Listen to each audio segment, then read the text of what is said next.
Lamborghini, a Chronicle podcast. I'm Todd, along with Joe. How we doing today, Joe? I'm doing good. Feeling better after this weekend. Yep. Had a nice little ginger ale, some leftover ice cream. You know, that's not going to cause a problem. No. I hope you're well. Listen, I'm as well as can be, right?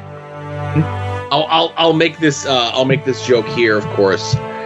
So today, in my spare time, I watched the HBO Alex Jones thing. Oh boy! I watched the Bray Wyatt documentary on the WWE thing, right? Okay. And then to pick myself up, I decided to watch the documentary The Bridge before we started recording. I hear that's a heartwarming special. It's about them building a bridge, right? Something going on at the bridge. Okay. It's not cargo ships involved, are there? No. Oh my goodness, too soon. Just to tell you how uplifting my day's been. Oh boy. Sounds like fun.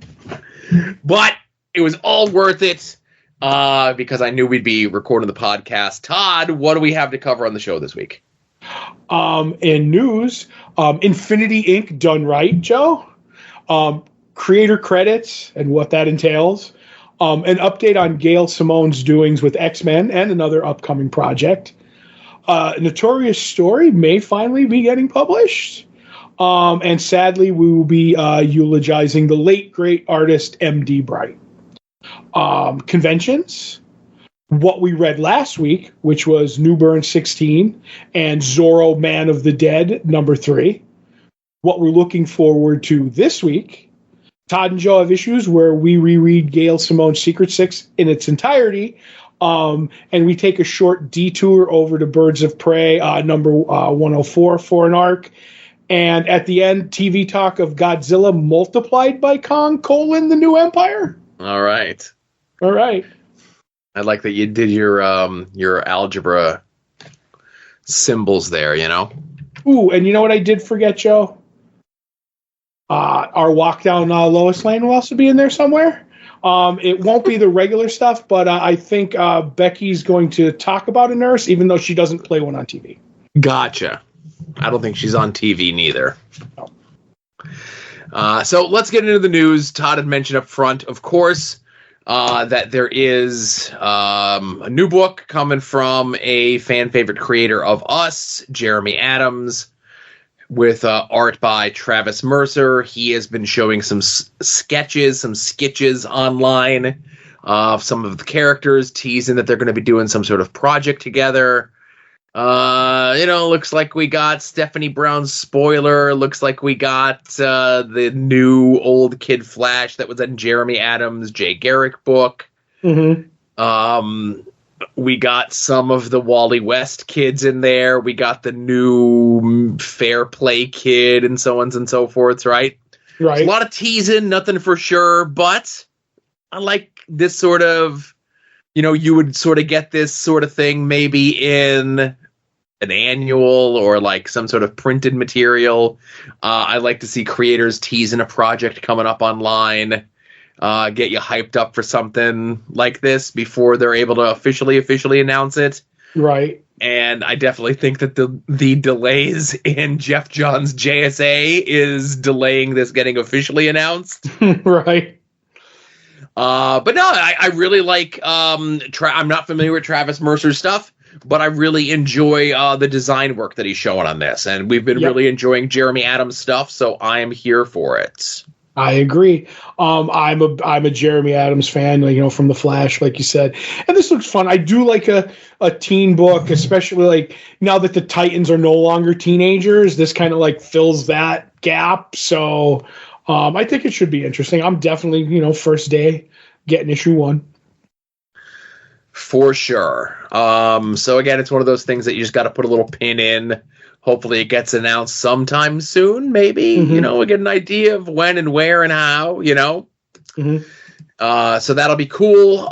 Speaking of over at DC, they did just recently announce that they are going to be doing a Swamp Thing omnibus of the Mark Miller stuff. Right. And this is the Rick Veitch stuff, I believe. Right. So the Rick Veitch stuff would technically be next if they're, doing omnibuses, absolutes, whatever DC does of these sort of things. So it's solicited to come out maybe in August. But this run by Rick Veitch is very notorious because there was an issue that he had wrote and submitted, and it was getting ready to go to press. And then all of a sudden, they put one of those standby issues in its place, didn't they? Or did they just skip the month and go forward, right? No, they finished the story. I wasn't buying this book at the time, but I got this later. Because Rick Veitch, in order, you have slightly wrong. It goes Alan Moore, Rick Veitch. Rick Veitch goes into Bob Wheeler. Bob Wheeler goes into Nancy Collins. Nancy Collins, Grant Morrison, and Mark Millar to the end. Gotcha. Well, thank you. So that's big shoes to fill after Alan Moore, but he does a great job. And then he does that story where Swamp Thing's this famous story where Swamp Thing's going back in time. Last issue doesn't get published because it doesn't get published as he wrote it because they censored it or whatever he said. So I think Doug Wheeler finished the story his way and then took over the book. So the story was finished, but not the way Rick had, envisioned, if you will. Right, because doesn't Swamp Thing go and have a little adventure with Jesus? Right. I was under the misunderstanding all these years of the way it was, and there's nothing in the explanation of the story. See, I always thought he was maybe the wood that, when he meets Jesus Christ, if you get my meaning. But there is something with that. And Rick was like, I'll change the names. And that wasn't good enough. Like, there's no way we're having Jesus meet Swamp Thing. And he's like, all right, I'll never work for DC again. Thank you. And goodbye. And he walked away. And it wasn't till like decade and a half later he'd work again. I think he did like a Question miniseries, which shocked me. He may have done something before that, but he said he'd never work for them again. Right. So, on his Facebook, again, it's interesting to see what creators use what social media platforms, right? Yep.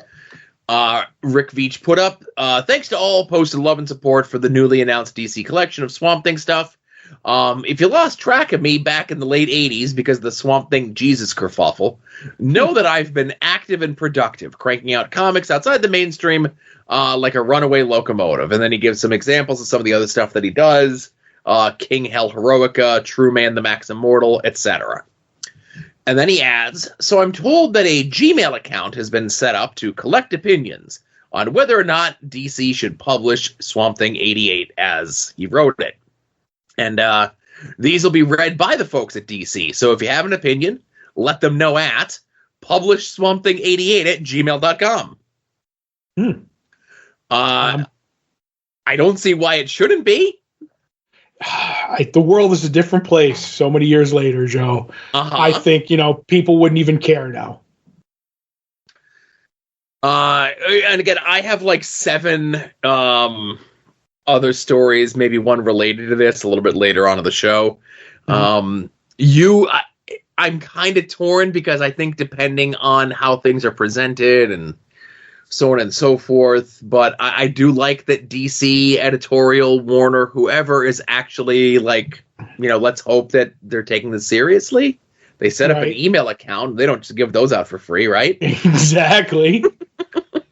So yeah, that'll be interesting. The Rick Veitch Swamp Thing era is definitely one that I am not familiar with, but I am familiar with this story, of course. It was kind of notorious. Yes, it was. I wasn't reading comics, I think, when this came out, but it was definitely one of those things. We talked last week about that site, the Brian Cronin site, the comic book Urban Legends Revealed sort of thing, and this was like one of the top stories that was discussed there, I was buying this was even before, like I said, my time of reading Swamp Thing, but I went back and got it, and it was a flop ending to the story because it wasn't, and like the story was brilliant, then it wasn't any good at the end. And this is one of those that I only buy the Swamp Thing absolutes, the Alan Moore ones, and I don't even know if they ever really reprinted a lot of the Veitch stuff, but because if they do this story in this and it's like guaranteed, this is one that I would just maybe pick up because there's no other way that it's ever been reprinted. And I would be sad if they reprinted a cheaper version down the line just to read it. But I don't know. I think I might get this one if everything shakes out the right way. Mm-hmm. Yeah, definitely. So some of the other news, we actually did get some news from the conventions this past weekend at WonderCon. Right. Gail Simone was there, and she was talking about what projects she has upcoming in 2024. And, we're fans of Gail, of course. We're talking about her Secret Six run in Todd and Joe Have Issues, one of our favorite creators, one of our favorite runs. If only there was enough issues of her Red Sonja run, that would have been in the running to do a full year reread through as well. Yep. But she did announce that with 2000 AD Publishing, they're going to be doing a horror one-shot revitalizing a 70s horror comic from the UK called Misty. Mm-hmm. And Gail Simone is going to be one of the writers on it. She and someone by the name of Lefty Wilson, someone who I'm unfamiliar with. But it appears to be all female creators on the book. From artists to covers to everything else like that. Sign me up. I don't know, like, if Gail's putting it out, I'm getting it. Yeah, I'm the same. I'm going to give it a try. I mean, we're big fans. I don't know what Misty is, but that doesn't stop me from not knowing things doesn't stop me from trying stuff a creator I really, really like is done. So definitely going to give it a chance. One of these days, and again, maybe as we continue to grease the wheels here a little bit, maybe I will get my answer of that Dark Horse book that was solicited all those years ago, or that she had teased all those years ago. Yep. Where is it? I don't want to. Somebody was asking me about that the other day, and I was like, "Oh, I don't know. I'll have to check that X post that Joe put out years ago." Yeah, I'll have to track that one down. But Gail also stated that with her upcoming Uncanny X-Men run, the first year is going to be 18 issues.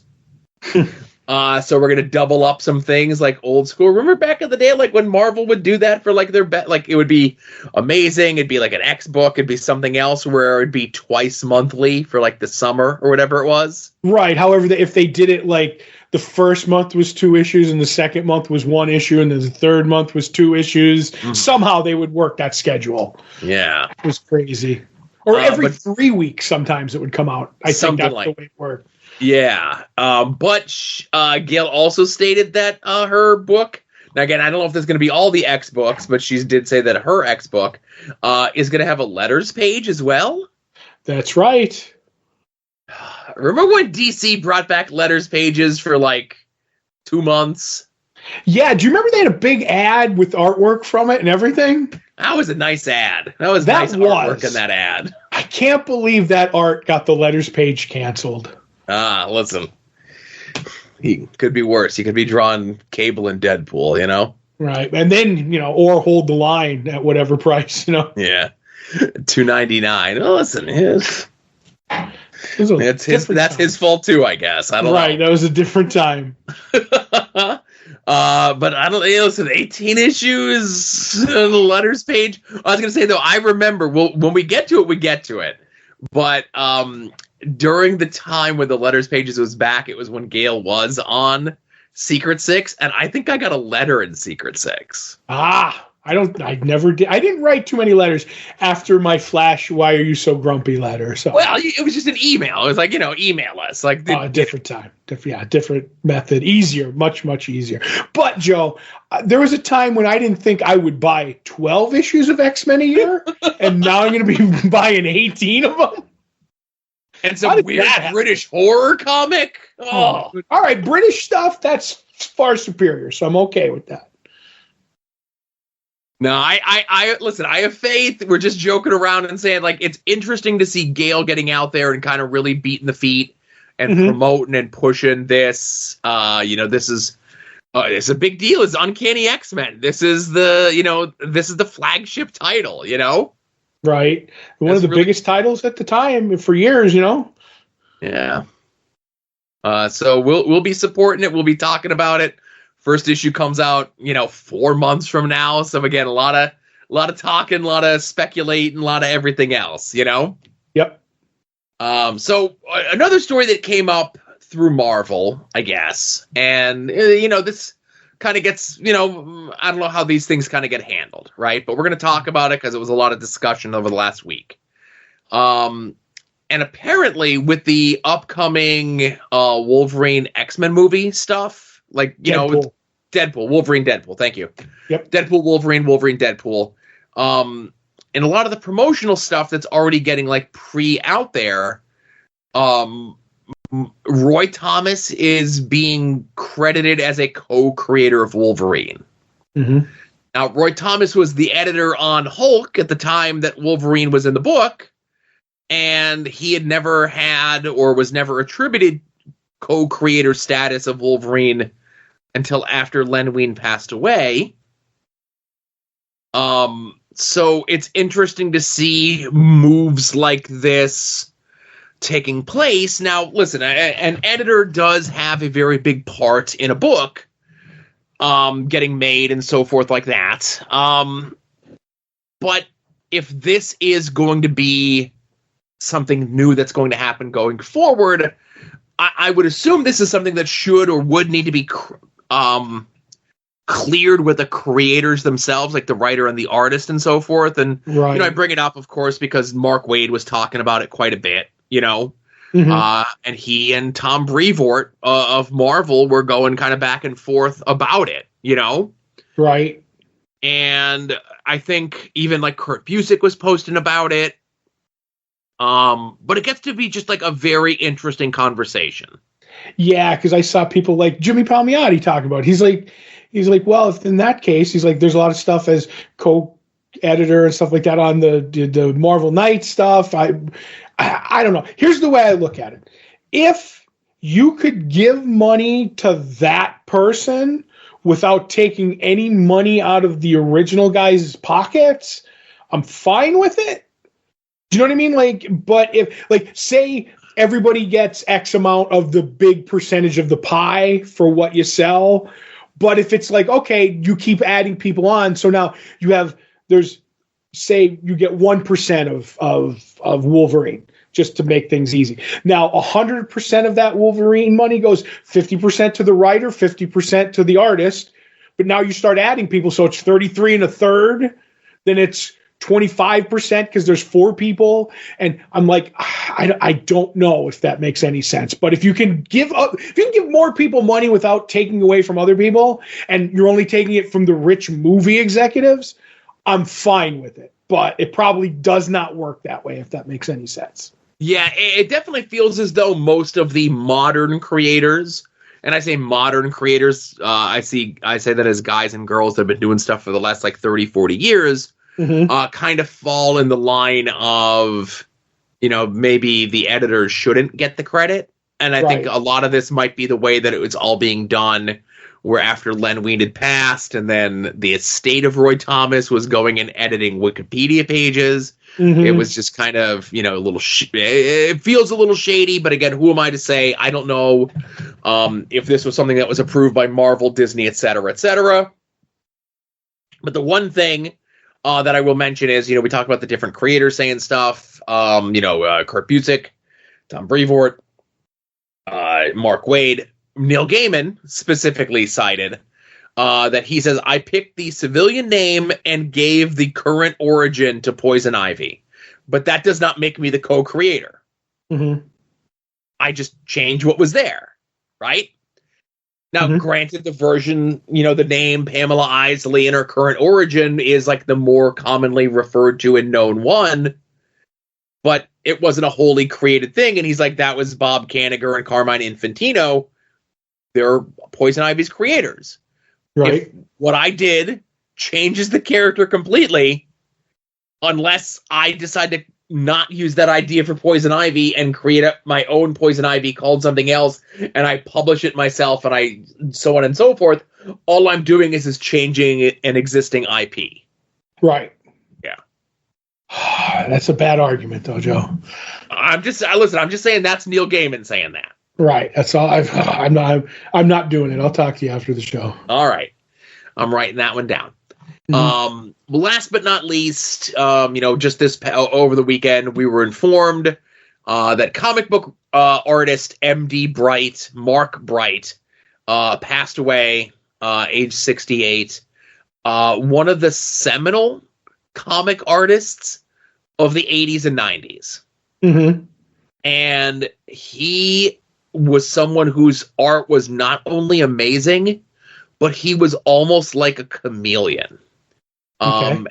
As announcement of his art came, people were, putting out some of like his more well-known stuff, and you put this stuff together and you're like, oh, okay. Like some of the stuff, like if you match up like his Quantum and Woody stuff to his Black Panther stuff, I could see lines where it's similar.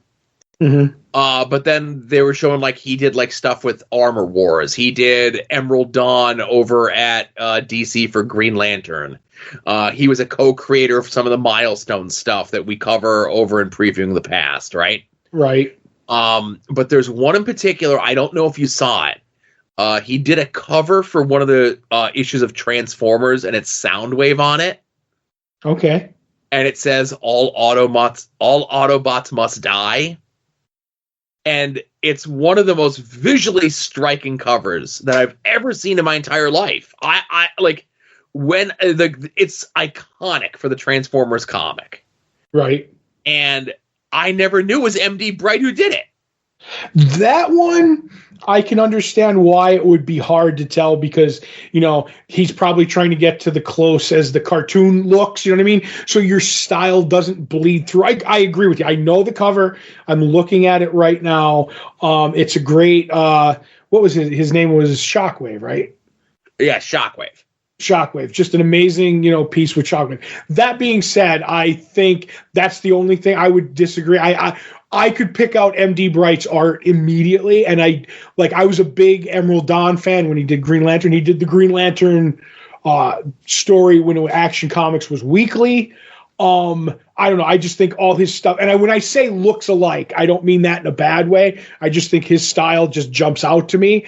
And I was a big fan of MD Bright from the Green Lanterns, and then later on into the creating Quantum and Woody, man. Like, just one of the greatest, funniest comic books I've ever read. And I always loved his stuff. And I ended up managing to find a Quantum and Woody page with both Quantum and Woody on it. So that always made me happy. I always wanted to get something from him, and he did commissions, but I never pulled the trigger on getting a Quantum and Woody sketch. But I should have. Too late now, though.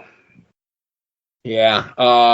Again, obviously you have a little bit better eye for art than I do. I will freely admit that. Luckily you've turned in your art badge, your art collecting badge, as it were.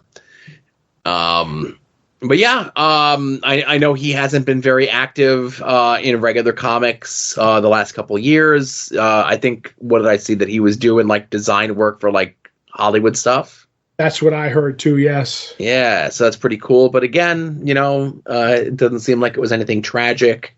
Anytime anyone passes, of course, is a tragedy. But, go check out some of the comics of the 80s and 90s that he did. I think you'll be... I think I might be able to convince you my way that his art kind of is really good in a way that, like, it kind of fits the character of the book. Right. Or fits whatever it is. But, Todd has the better eye than I do. I'm just saying, that's all. I don't know. Yeah. So conventions this weekend. It's a light weekend because everyone knows you don't run against WrestleMania. Mm. You run away from WrestleMania. Well, there's nothing much to run away to. The only con of note this weekend is the King Con Comic Show in Park Ridge, New Jersey. Mm-hmm. It's a one-dayer. Smaller convention, free admission. Saw folks like Klaus Janson and Lee Weeks are going to be there. Okay. Those are some great 80s, 90s comic artists as well. Pre-image stuff. Still doing stuff to this day. Lee Weeks, as I know. So if you're in the area and you're not a WrestleManiac like myself, definitely go check that out, I say. I agree. And I'll have the links to the convention, of course, in the show notes, along with information about the soon-to-be-named network at soon-to-be-named-network.com, soon-to-be-named-network.tumblr.com.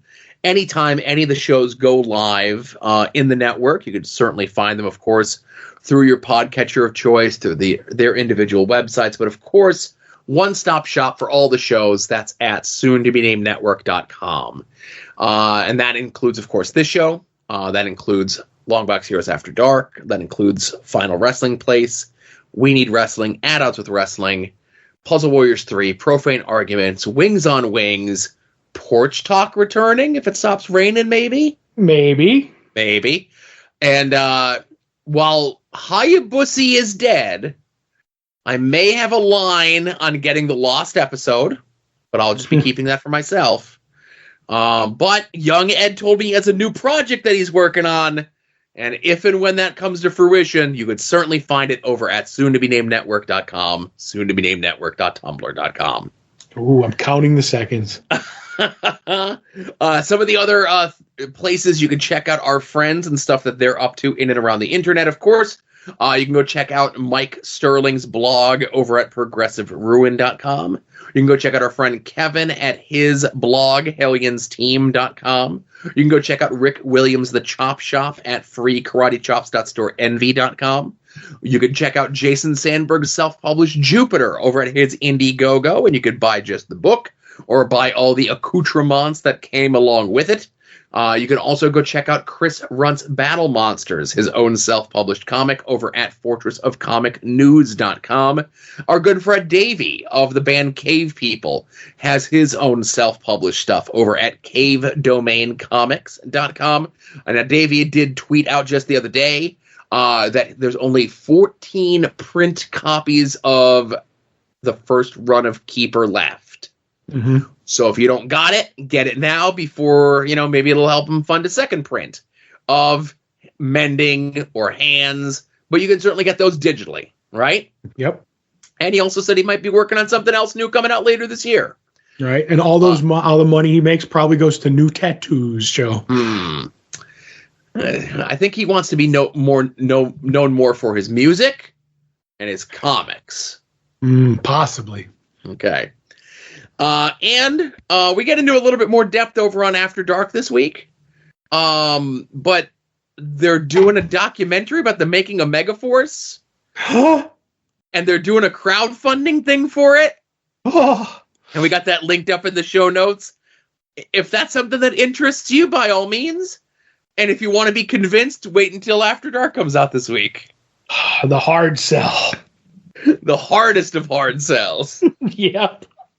But of course, if you do not have a comic book shop in your area, or you do not have a good comic book shop in your area, let our comic shop be your comic shop. Comics on the Green. We have the Facebook page linked up anytime the books come in. Soon I won't be able to say Tuesday and Wednesday because it'll just be back to Wednesday by the summer, right? Yep. If there's any delays for any reasons, you can find out there before you make the trek out to the store. But of course, you can always sign up for their mail order subscription service. You can get your books mailed to you weekly, bi-weekly, or monthly. And if you do, there's a chance that you can get a sketch on the package from our good friend Becky, who we're going to turn things over to now for her walk down Lois Lane. Welcome back. Are you sick of hearing me talk about Lois? Are you into solving crimes while working on your night shift? Do you like hot doctors and cute nurses? Well, stick around and I'll tell you about today's comic. In 1961, Marvel ran 9 issues of a comic called Linda Carter, Student Nurse. It was about a brunette doctor's daughter from Allentown, PA, who chose her career over choosing a husband. I read issue 1. It's a comedy and it's cute, but it's not wacky enough or ridiculous enough for my personal liking. Issue 1 also had paper dolls submitted by readers, so those were either fake readers or they sent advanced copies to some die-hard letter writers, which was a common practice at the time. The comic wasn't an overnight hit and really isn't anything to write home about, but honestly, that's because there was a lot of nurse and romance comics at the time. Stan Lee and Roy Thomas did revisit the idea in 1971. They had Claws of the Cat and Shanna the She-Devil, but wanted more comics for girls. Roy suggested if they were going to make girl comics, they should be written by girls, and he was right, honestly. So, Night Nurse was born. It ran for 4 issues and was written by Jean Thomas, that's Roy's wife. In it, Linda Carter, now a blonde, worked with Christine Palmer and Georgia Jenkins, still choosing career over marriage, but having people arrested for hit and runs and drug smuggling. There were no superheroes, but it was still full of drama, danger, and death. Unfortunately, the comic didn't sell. And Jean admitted that while they tried to appeal to female readers who liked stories like Nancy Drew, and had the women foiling bomb plots and confronting hitmen, it really didn't appeal to boys, because there wasn't enough superhero male-oriented butt-kicking action. They were gone for a while, but Linda Carter reappeared in Daredevil 58 from 2004. Daredevil refers to her as a night nurse, someone who is sympathetic to costumed heroes. Christine Palmer reappears as a night nurse in 2004's Nightcrawler. The girls are now infamous in the MCU. Christine Palmer is Doctor Strange's ex, played by Rachel McAdams. She's a redhead in Multiverse of Madness because in the comic Christine is a redhead. Claire Temple from Daredevil and Luke Cage and Iron Fist and all the other ones is a mix of Linda Carter and Georgia Jenkins. Played by Rosario Dawson, the writers were originally going to use Linda Carter, but the studio told them they wanted to use her in a movie, so they mixed in some Georgia and changed the name. Rosario Dawson got to kiss Charlie Cox. That's not a fun fact, I'm just stating that because I'm jealous. If you would like to read about the ladies, you can find a one-shot called Night Nurse from 2015. It reprints all 4 issues and Daredevil number 80. Linda Carter Student Nurse can be found online, but kind of pricey. Night Nurse is plentiful, but because of the MCU, the prices kind of fluctuate. A side note and a weird fun fact while investigating Night Nurse for today's episode. I found out Dow Comics has a Linda Locke Student Nurse, also from 1961. That came out in October, while Marvel's one premiered in November. The Dow's one was a one-shot but became other titles such as Nurse Linda Locke and Linda Locke Registered Nurse. The covers are gorgeously painted and it seems like she solves crimes too. I might pick those up. I have to know what's in them. Tune in next week for some more Lois Lane. Thank you very much, Becky. And I guess based on what she said there, by proxy, is Roy Thomas a creator of Night Nurse as well? That could be by the transitive properties, I guess. I don't know. That's right. But I will say she only made one mistake in that whole report. Perfect as usual. But Charlie Cox got to kiss Rosario Dawson, not the other way around. All right. That's all I'm saying. You know what? I'll say this. I'll kiss them both, and I'll make the determination of who got to kiss who. That's right. I'll take them both. I'm hardcore, Joe. Hey, I don't want to say nothing about what you just did there, Todd, but I'm gonna. Go ahead. I'm gonna take you to task for bringing up professional wrestling on this show. Is that where that's from? Yes. Oh, I thought that was about punk rock music. I'm sorry. No one involved in wrestling likes real punk rock music. Nobody likes punk, but anyway. But Night Nurse was not one that was like, you know how like for weeks and months you begged and pleaded Becky to do that issue last week with the Bizarro Flash in it? Yes, until I wept with joy that she finally did it. Yes, I remember. Right. The Night Nurse one was officially but unofficially one of my requests. Was it just a passing reference and she did it for you? Yes. Okay, that's what I thought. I was like, hey, does Night Nurse count as a romance comic? I don't know. And she goes, that's a great question. I'm going to go investigate. I'm like, right, yep. Okay.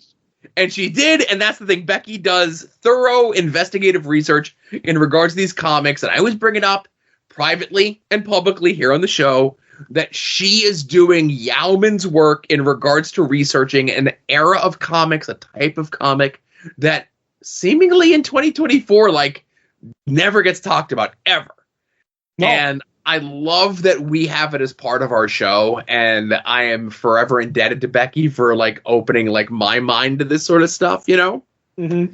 I feel like I made Becky in this situation, but no, I'm with you. I think it is a niche that I don't think anybody else is filling, and it's not only does she do it well, but there's like legit enthusiasm in her voice. Yes. So it's not like, like oh, I have to do this. Like, she likes these comics. So it's a labor of love, or maybe a labor of romance, Joe.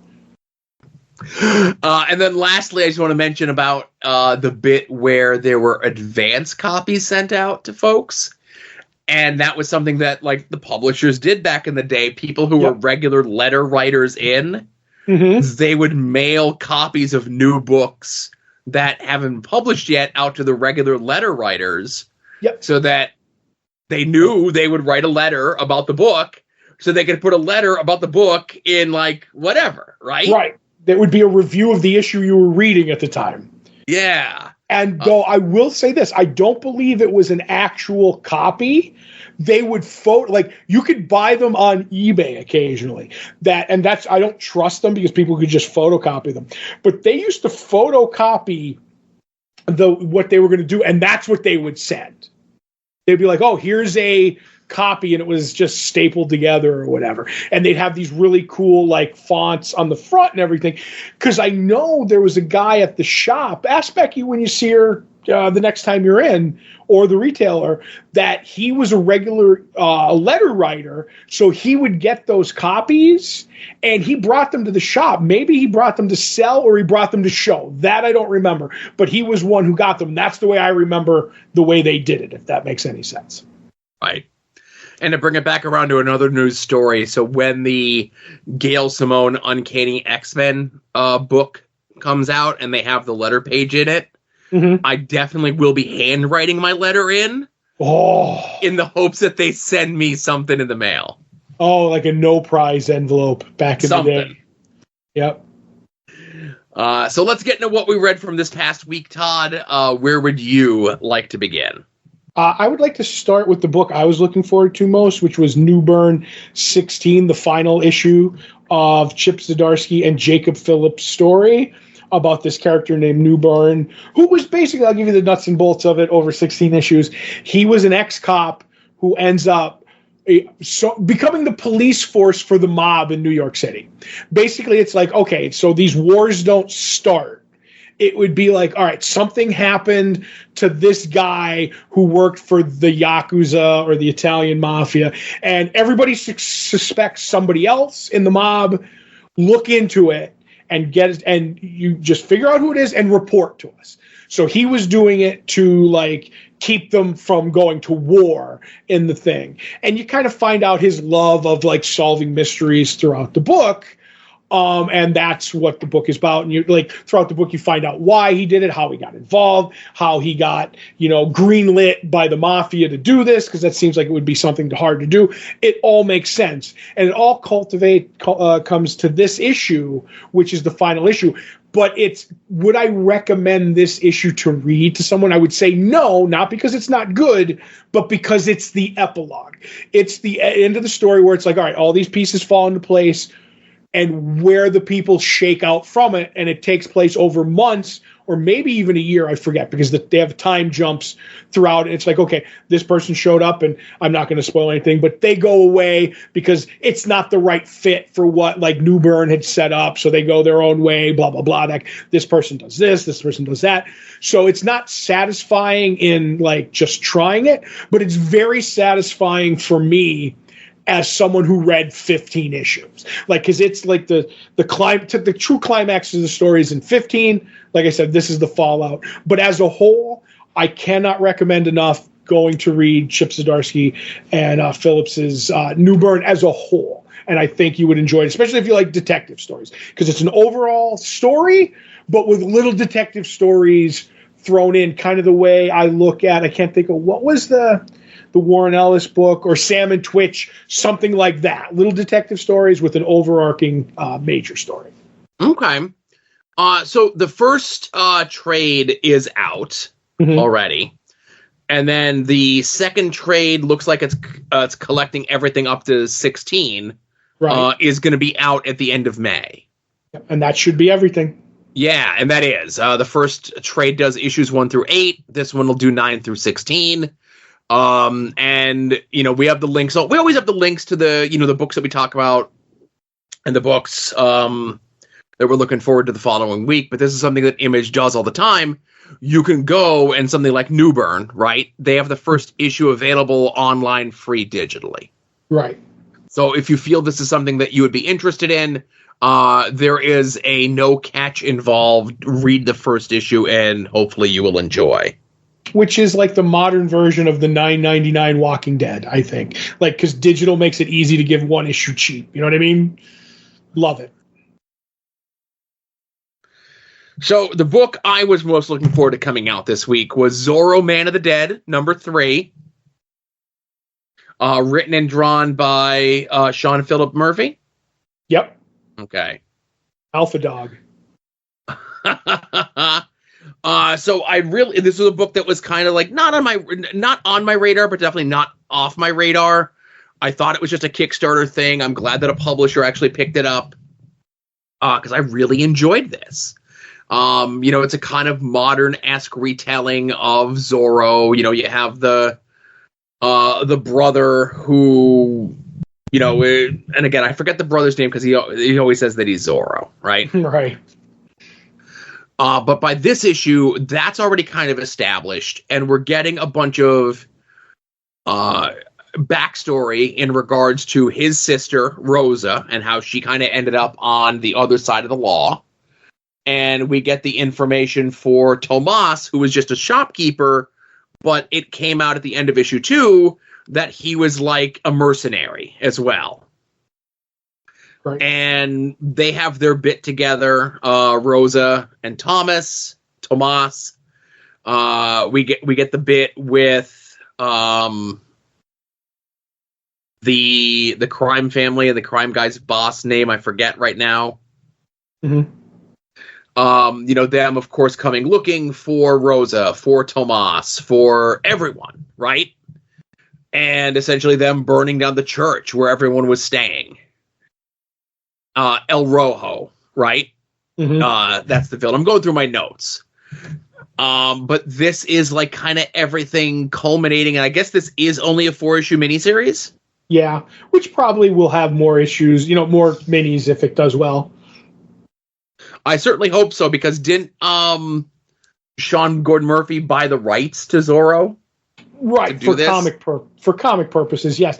But he has the rights. I don't know if you own them or you lease them. You know what I mean? But gotcha. So eventually they'll probably go back at some point. I don't think he probably has a lifetime thing on it, but I could be wrong. I don't know. But that being said, I'm doing a bad job of explaining what this issue is, because this is a Zorro issue that's not so much about Zorro, but it's about all the other people that are involved in what Zorro has caused. Mm-hmm. In regards to what El Rojo is doing as part of being essentially like a crime boss on this little Mexican town. Right. And, we get like a cliffhanger at the end of the issue, like what's going to happen next. And I don't know, I've really been enjoying this book. Like I said, I feel bad that I'm not doing a great job of explaining it, but right. I don't want to give too much away because like there's cool stuff that gets, explained in this. I agree. The thing I love the most about this is that Diego, the character who thinks or is Zorro. Thank you. Diego. He is played because he has this people think he has this mental instability that he thinks he's Zorro, and he can't believe it. Is it a gimmick? Is it a thing? But it's played off as a joke for like the first 2 issues, especially to his sister. But as now, all the people, he rallies the people in this issue, and they love him. If not the symbol, you know what I mean? And it's amazing. And there's a bit, and we try not to spoil anything, but there's a bit when finally the sister comes around, and there's that full page splash of her saying I believe in Zorro, and it's beautiful. Joe, I'm not in the art game anymore, but if I was, oh boy, this page is gorgeous. And it's just so beautifully done. And now we're like, Zorro's a hero, even though he's got the old-timey thinking, I'm going to ride a horse and have a sword and run into battle against these guys with machine guns. I'm all for it. I believe he can do it. The only thing I am kind of worried about is that they may be setting up the sister for the long run, if that makes any sense. But we'll see. Mm-hmm. No spoilers, but I have a thought of what they may or may not do. Right. But yeah, so that's what we read from this past week. Let's get into what we're looking forward to coming out this week. If you head over to longboxheroes.com, every Tuesday around noon Eastern time, we put up the poll post, which is a link to all the books that are coming out this week. Whether you get your books in print, whether you get them digitally, whether you get them sent to your home, however it is, you get your books, be forewarned, be forearmed, know what's coming out this week. I don't have to slow that down because it's almost rote memory at this point. Todd and I attempt to guess what the other is most looking forward to coming out this week. We are currently tied up at 9 correct guesses each. Let's see what happens this week. Right. So I go first. I'm looking at your list. I have it narrowed down to 3 things, but I'm going to say it's not Red Chaos number 1. So. Oh, that's stop it. I don't know what you're talking about. That typo's been fixed. Right. Is the book you're looking forward to most Traveling to Mars 11, the finale of that series? It is Traveling to Mars number 11, and I think that is also the book that you are most looking forward to coming out this week. Right. It definitely is. Any other week, again, I question Jeff Johns' publishing idea to put all 3 of his new books out on the same exact day. Right. I don't know, we could have, instead of doing a Ghost Machine Day, we could have did a Ghost Machine Month. I agree, but I always heard that it was an old philosophy for comic companies. And I mean, he only has 3 books, so like right now, so don't get me wrong. But the whole point is to push any of the other books off the shelf. Like that was always like DC and Marvel's plan to be like, we fill it up, we smother anybody else. So like at least in the G's and the red, or the G's and the R's and the E's where these books would fall, maybe they could steal some thunder. That's rack space. If you have a small shop, somebody else isn't getting. So I don't know, maybe it's a thunderous approach to start out, but with 3 books, I'm not sure. Right, and again, Jeff Johns has been a proven commodity in the world of comics and entertainment, so who am I to argue with him? You know, I'm getting all 3 of the books, right? Right, I'm only getting 2 of them, but... Right, I'm giving Rook a try.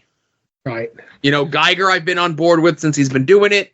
Redcoat feels as though it ties in a little bit closer to everything that's going on in the Geiger universe. We did that Ghost Machine big one-shot back at the beginning of the year, so... Right, 80-page giant, I believe it was. Yeah, and Rook Exodus seems like it's tangentially involved. Interesting concept. Not sure if I loved it, but we're going to give it a whirl. See what happens. Fair enough. Now, Traveling to Mars 11, Todd. Yes. This is the big Dukaroo. This is the finale, right?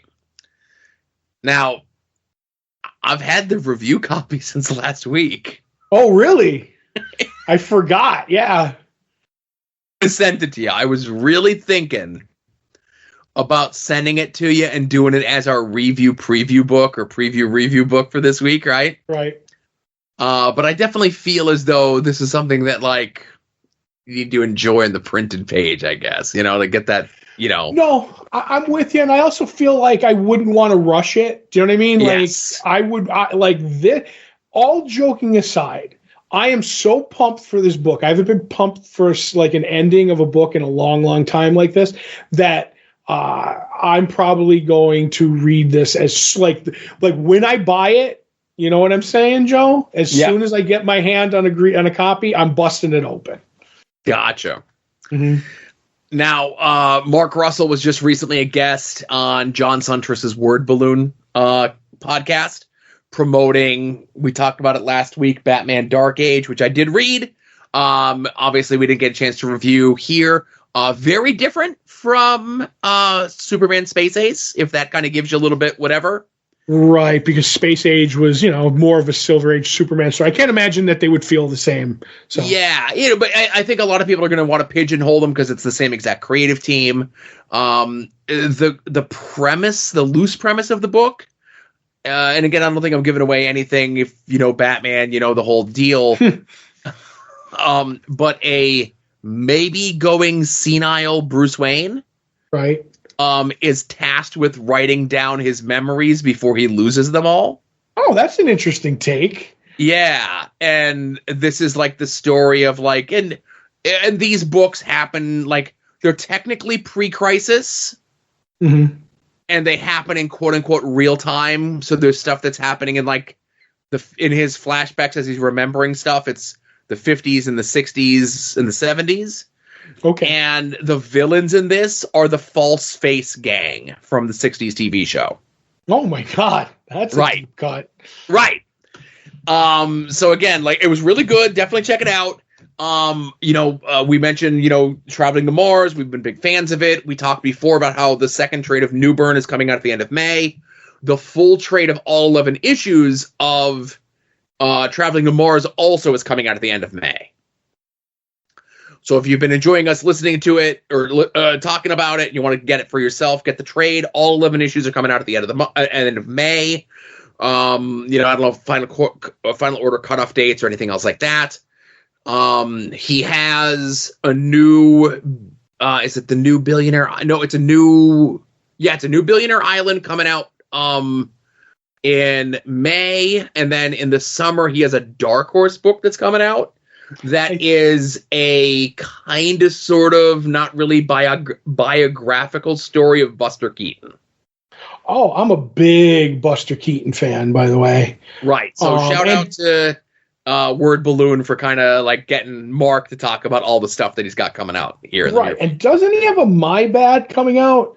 Yeah, he has. I don't know if that's a Billionaire Island, the one you're talking about. Oh, that's May. You're right. Yeah. He has a My Bad Escape from Peculiar Island #1. That's might be where you got thrown off. That's where it is. And they just had the what was the dog from Billionaire Island, and Acid Chimp had a one shot just a couple months ago. Yes, they did, which was crazy. Yes. So yeah, we're big Mark Russell guys, and like I said, when we get more information, release dates and so forth, in regards to the Dark Horse project, the My Bad stuff, all that sort of stuff, we'll definitely let you know.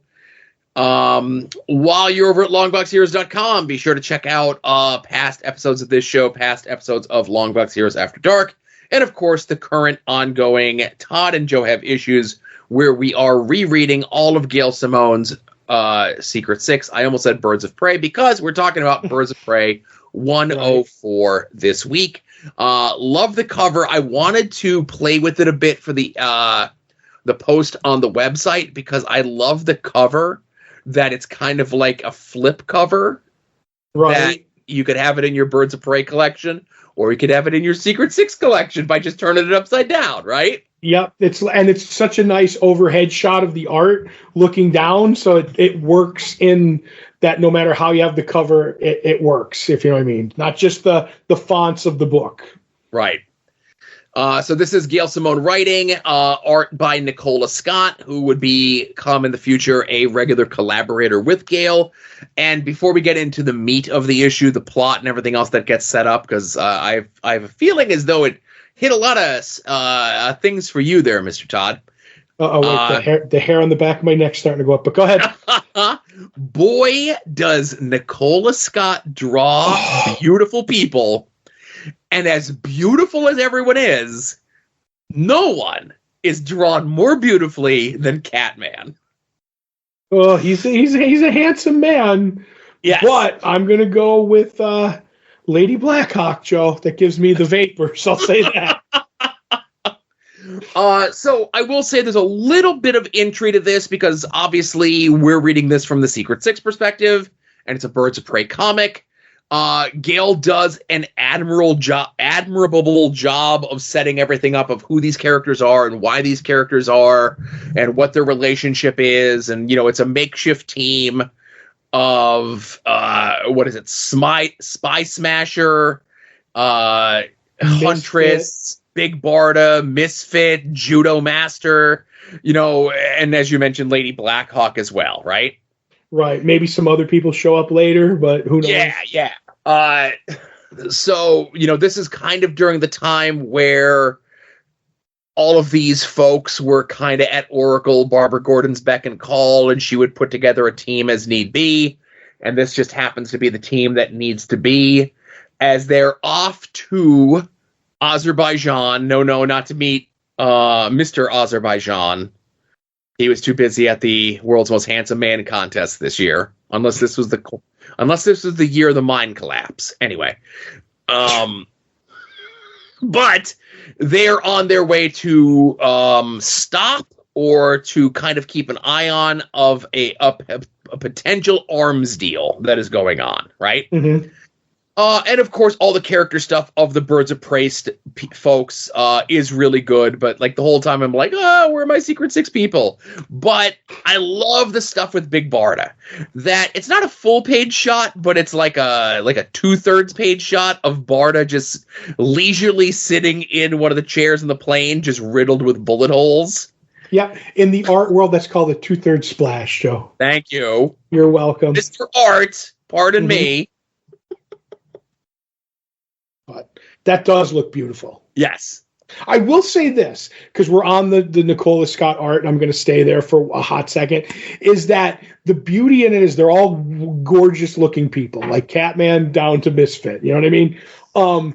But she gives them all individual looks and feel. What's the word I want to look for? Like the way they handle themselves are like it goes with their personas. You know what I mean? Like just look at like Big Barda sitting in that chair nonchalantly bleeding out with bullet holes. It's like but then you also have like Misfit looking awkward and Lady Blackhawk kind of like the rugged, grizzled, World War II vet who's still young somehow. But it all works. Their personalities equal their looks, and I absolutely love it. So, you mentioned a great thing, and a lot of it is there's so much character put not into just their faces, but also to their body language. Mm-hmm. There's a scene where a good chunk of the Birds of Prey here go into a big ball. They're all in fancy dress. And Spy Smasher and Lady Blackhawk stay on the plane, and it's two blonde ladies sitting next to each other. Mm-hmm. And you could very easily tell them apart by their hairstyles and their outfits. But even if those weren't, just by their demeanor and posture, it's very clear of who these two characters are. And Nicola Scott's art gets that over in 3 panels. And that's one of my favorite scenes in a book of 17 favorite scenes, Joe. Yes. Where she's just like, hey, I knew the original Spy Smasher in World War II. And he's like, oh, that's great. I don't think he would have liked you. And there's that and the smug look that she has on her face as she says it reminds me of like that famous picture of like back in the day when you see like Jane Mansfield with another one, they were kind of like giving him the ick look. I'm like, this feels so pin up, but in a good way. Yes. I don't want to demean it. Like it's perfect, the look on her face. Right. So while the Birds of Prey are in here infiltrating the big gala, the big ball, a young man attempts to curry the favor of Huntress, and of course that is our beautiful-looking Catman. And as the pieces are starting to come together, not only is Oracle finding out who these folks are and what their relationship is, telling the rest of the Birds of Prey, and maybe some new readers, because in between the last issue of Secret Six #6 and this issue, it's been almost a year since these characters have appeared in any other book, right? Mm-hmm. She does an amazing job of the Secret Six breaking down the Birds of Prey for the reader, and the Birds of Prey breaking down the Secret Six for the reader. Yes. So like a perfect beginning intro to this book. Because absolutely. I also like the bit, just to throw it out there, while the Secret Six are being shown up, Knockout is exactly that in the green dress, and Scandal is wearing a tuxedo. That is a gorgeous look also, too. I don't know if I've said this. The book looks really good, Joe. A fantastic touch, right? Right. All the while, Ragdoll is stuck outside in the car, just angry, and all he wants to do is drink vodka, which I've been in that situation, Joe. Right. And of course, as Huntress and Catman are doing their little dance, their waltz, their courtship, maybe Catman lets a little bit more of his animal magnetes take over, and he licks Huntress on the neck. Yes. Did he bite her ear or something? No, he licked her on the neck. Oh, okay. Yes, he said that. I was thinking it was a boxing thing. But anyway, go ahead. Yes. And obviously, as things are coming to a head, Oracle is trying to tip off the rest of the birds to get them out of there, because one of the Secret Six, of course, is Knockout, who, is an apocalypse warrior. And if you get two apocalypse warriors in the same building together, things probably aren't going to go so well, Right. Which, I don't know, Joe. They may fight. We'll see. and it's revealed that the weapons dealer is not so much dealing a weapon per se, but it is a Rocket Red suit. The first of goosebumps on Todd's arm right now, Joe. Yes, and very rarely do we sit here and we just read dialogue verbatim from the book, but goodness, I would have to do this, right? Mm-hmm. So it's revealed, Oracle sees this and says, I don't get it. I've seen the entire schematic for one of those suits online. Dmitry Pushkin, the most famous of the Rocket Reds, died a hero just over a year ago. Oh. My heart breaking. That version of the Justice League's been racking up a terrible body count of late. First poor Sweet Ice dying, and then what happened to Sue Dibney. And before she can continue, this is when the fisticuffs begin between Big Barda and Knockout. Right. Okay. So I say the Rocket Red suit shows up, triggers me from Dimitri, right? And then they talk about Dimitri, and she goes down the list. And it was rough because they were beating up Justice League International at this time. They bring up Ice. I'm going to interrupt you. It's almost as though it was like an editorial mandate. Oh, don't get me started. So they mention Ice and then Sue Dibney, which of the three, like I always, the Sue's kind of didn't work for me, but Rocket's death is still one of my favorite deaths of all time. Him in the bubble with the OMAC. I have it saved on my phone of him going, Booster, tell my family I love them. And he just takes out a bunch of the OMACs. I cry at that, and don't even get me started on Ice. Maybe my second favorite female character of all time dying. This issue had me gutted at this point and made me remember why I hated DC at the time. I don't think they could fix that here, Joe, but we'll see. So the Birds get away with the suit. The Secret Six are making a getaway. Oracle calls in some reinforcements in the form of Hawkwoman. I think she's Hawkgirl at this point, right? At this point, she was Hawkgirl, yes. Yes. So she smashes up the car. And another great bit, Hawkgirl laments smashing up such a nice sports car. And Oracle says, help everyone, help on this mission, and you'll have one waiting for you in your driveway when you get home. Mm-hmm. And Hawkgirl's like, really? And I had to write it down, of course. But Oracle says it comes in cranberry, indigo, crimson, sunset, and frost.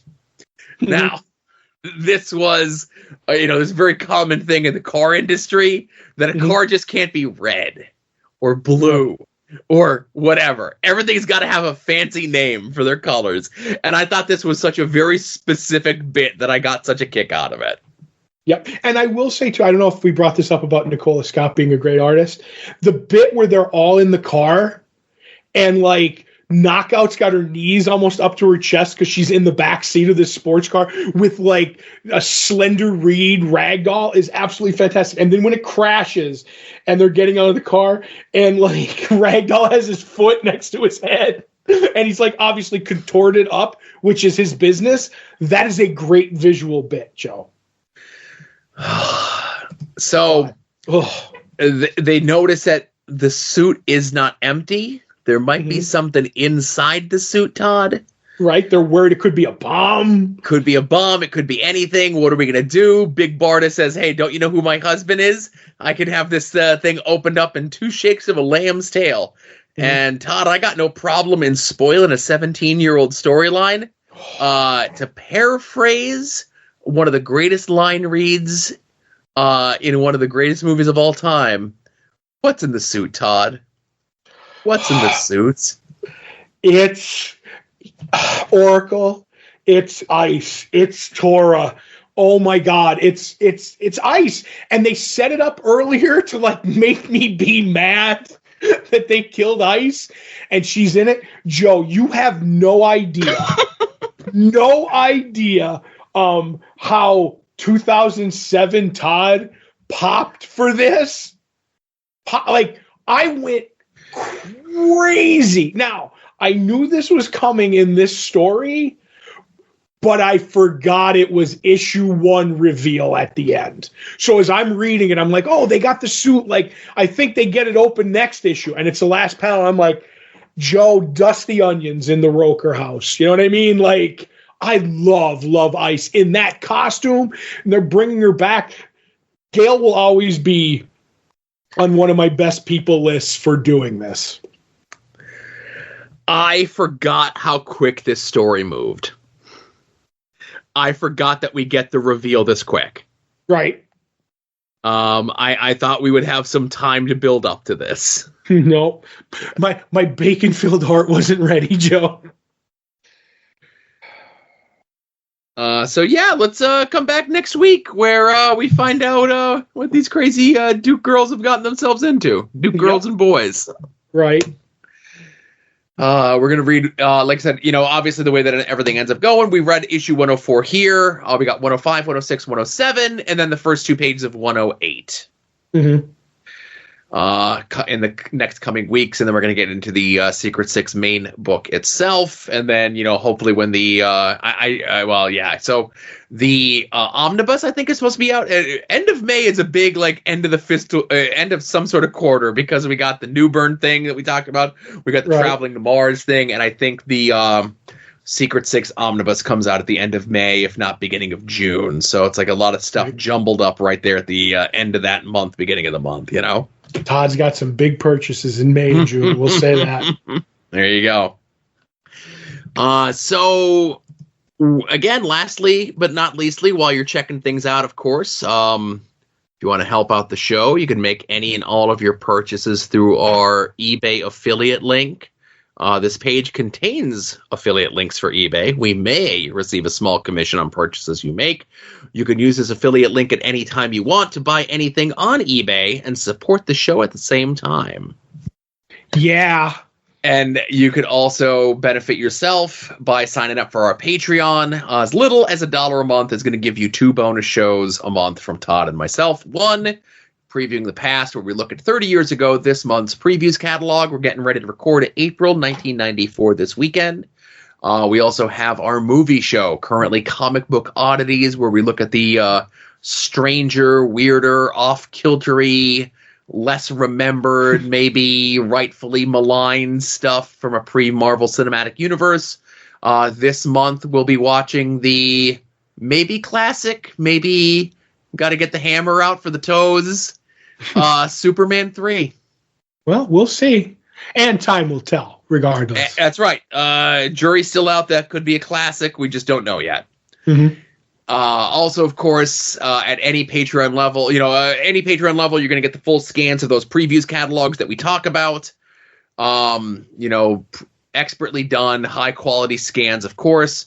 $5 level is going to get you those 2 bonus shows 2 weeks before everyone else, and it's going to get you After Dark 2 days before everyone else, so you can listen to the shows in the correct listening order. And we might be having a test of something going up from the Patreon here in the next couple of days. We shall see. We mentioned before, it's the hardest of hard sells, Right. After Dark, everybody. Yes. So I think that's it. Nothing I watched this week. Oh, you know what? I tried to get my wife to watch Peacemaker. Right. She feels as though there's a little too much swearing in it. What? I don't know. I think there was the perfect amount of swearing in Peacemaker. I jokingly said to her that listening to interviews with Jimmy Pistol, he had said that he had recorded my wife alone in the car. And used that as the inspiration for the dialogue, and even Warner told them that they needed to bring it down a little bit. Wow. She didn't find that as funny as my other joke. What? When you said I do? No, oh my goodness. So we're going to tiptoe around this. Remember last week on After Dark, I talked about the problem I was having with my Facebook feed? Yeah. Well, I fixed the problem. I finally got all that stuff to go away, so I'm not being inundated with adult content on my Facebook feed. Jingle physics, got it. And I jokingly said to my wife that the reason I was getting those videos on my Facebook feed is because I was liking and sharing her videos from the shoe store. Yes, okay. And I said, if she puts up another video and I like and share it and those videos come back, It's her fault. You know what, Joe? If that happens and you scrub your thing again, I'll like and share those videos and fall on that grenade for you. Thank you. You're welcome. But you, Todd, went to go see the new Godzilla X Kong movie. Or is it Kong X Godzilla? I don't know. It is Godzilla times Kong, the New Empire. Now, have they always been Godzilla times Kong, or did they recently flip that due to Godzilla's recent new hotness? No, I think they were always the Godzilla was first of the movies. Yeah, because it was Godzilla versus Kong in 2021. That's what the name of the movie was. Now, in this Godzilla versus Kong cinematic universe? Yes, that's what you could call it. This is like the 5th or 6th movie, right? Right. Well, I don't know how many there is altogether because the Jackson King Kong counts. Kong Skull Island counts. Right, I knew that. Then there was a couple Godzilla movies of the America, not the Ferris Bueller ones, but the newer. So I'm not sure how many altogether are in that. And then the Godzilla Kong team up movies. Now, I have 2 questions. I have several questions, but I have 2 maybe back-to-back questions here. Right. Are these movies good? Define good, Joe. Did you enjoy watching this film? Yes. Okay. Let me give you the 3-word review. Are you ready? Yeah. I don't know if you can guess it. Big, dumb, fun. All right. Listen, they do stuff in this guy. It's not dumber than any of those old Godzilla movies that you watched, like in the 60s, 70s, whatever. That's what it is. The plot's there is the best way to put it, and then monsters fight. If that's what you're going in to get, you're going to have a blast. And that's what I wanted. I just wanted Kong and Godzilla fighting monsters, and my wish was granted, Joe. Now, the other question I have is it a culture shock? Is it like a weird shift to see Godzilla -0 and then see this Godzilla? Yes. Not for me, because, or most of the people that I hung out with, especially in our retailer, is a big Godzilla fan. We know that there's a couple of truly great Godzilla movies. Like the first Godzilla movie is really good, even though it's a monster movie. It's really more of like a people thing, like Japan. And Godzilla -1 is really good. Is a great movie.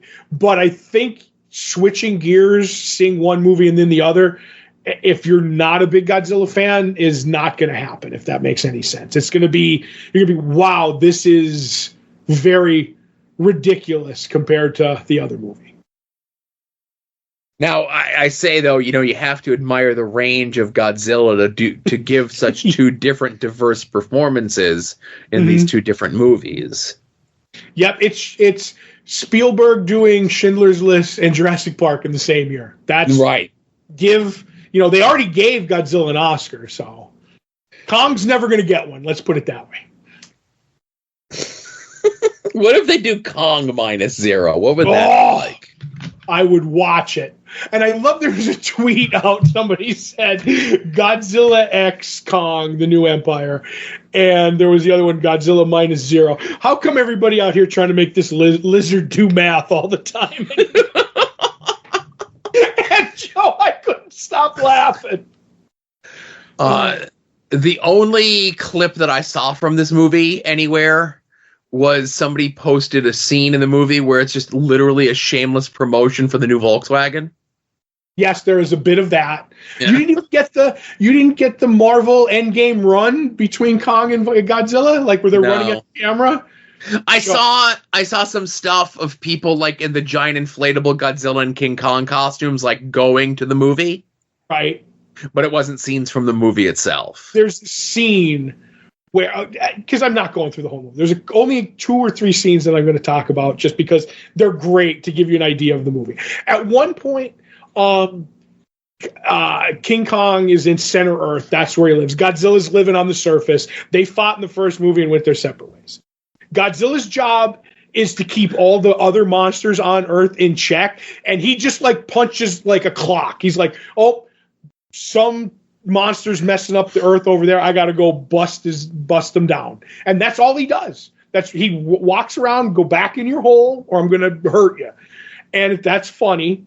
And then King Kong just rules the Center Earth. So King Kong finds out that like ground collapses, and he finds out that there's this race of other apes down there, and he goes to like find them, and he finds this kid ape that's kind of his, like who's leading him to the other apes, and the leader's evil, and that's the big guy we're going to fight. But there's a great scene where the little ape is a jerk to Kong, like biting him and this and that. And when the other apes come to attack Kong, he just grabs the kid by the legs and uses him as a club to fend them off. Joe, I was crying. And then finally he just throws the kid at one of them and they fall down. And then he's like, take me to where the rest of these apes are.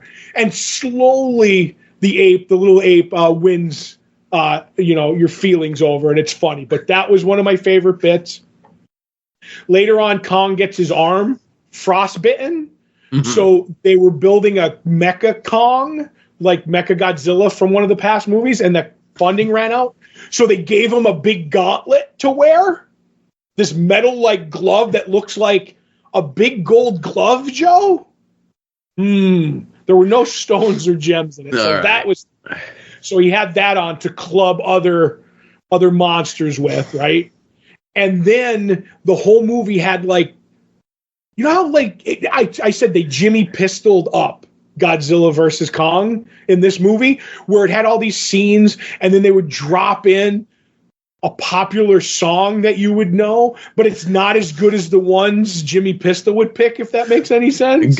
Gotcha. Jimmy Pistol has better music taste than whoever But they're all hits. Do you know what I mean? Yeah. They're all hits, but you're like, they're not as good as the ones like the hits Jimmy picks.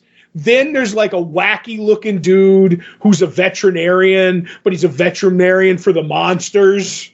And he's got like a Hawaiian shirt on, and he's like, he's the Jimmy Pistol character in the movie, and they really try to Marvel it / Jimmy Pistol it up, and I'm crying. And then later, when Kong and Godzilla finally team up with some other creatures and they run at the other monsters, it's literally just taken from the Endgame run, exactly like it. And I'm like, oh my God, this is hysterical.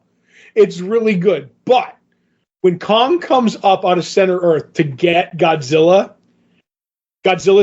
attacks any monsters who are messing things up. So they come up in Cairo near the pyramids. Godzilla's like, I'm going to get him. He shows up, and Godzilla sees him, and he goes like, basically, there's no dialogue, there's no subtitle, but he's like, you. And Kong's like pointing to the portal, like, we got to go to Center Earth. Come with me. And Godzilla wants none of it, and he attacks King Kong. And King Kong, and this is a phrase I want you to tell me what it is, and it's wrestling related. And I'm only bringing it up because you brought it up in Batman v Superman: Dawn of Justice.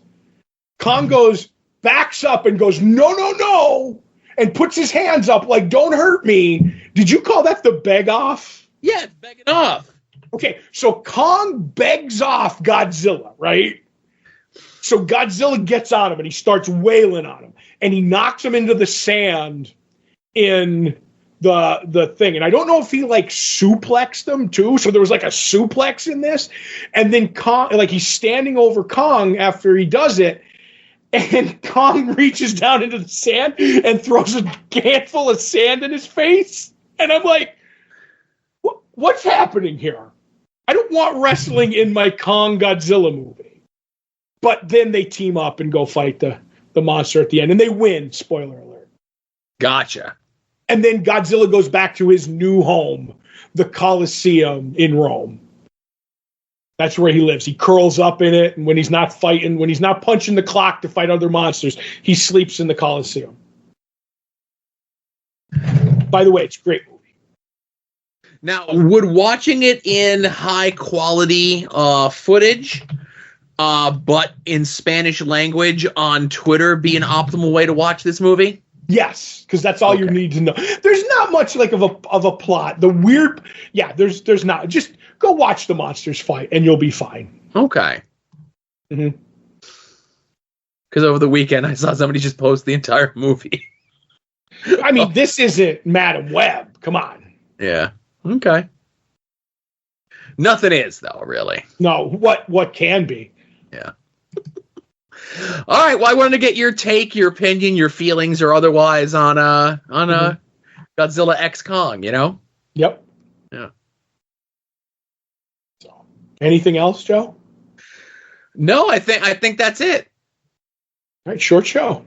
Yeah, definitely. Hey, thanks everyone for listening. This was episode 704 of Longbox Heroes. For Todd, this is Joe saying we'll see you all here next week.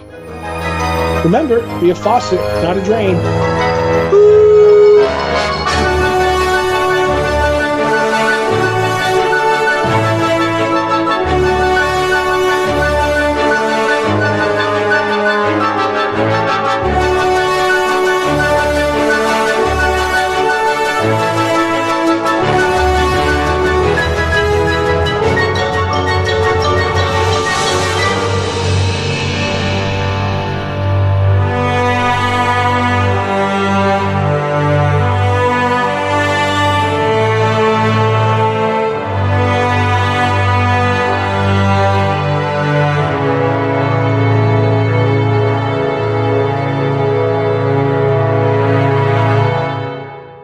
You're listening to the soon-to-be-named network, the Lamborghini